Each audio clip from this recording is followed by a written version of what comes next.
In this little cup and ball routine, I use 3 cups and 3 little pieces of cork that have crocheting on them. This is actually an old trick. The Greeks and the Romans did this.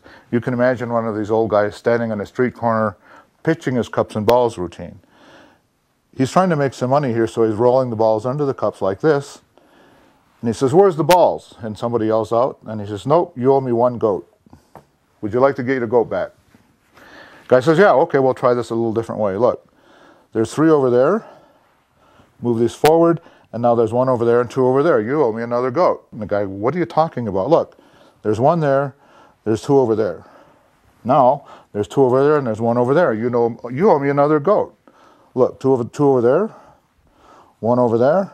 Now there's 3 over there, and none over there." Let's slow down a little bit. Look, we'll start over from the beginning. We'll start off with a ball on top of each cup. Keep your eyes on the balls. Look, here's 1. Squeeze it to a small teeny dot, it disappears, and it's under the cup. Let's try that again. There's the ball, squeeze it to a tiny dot, disappears and goes under the cup. Here, there's 1 more chance for you. The ball disappears, and there's a big ball, which is my finish, which says, "Thanks for watching this act."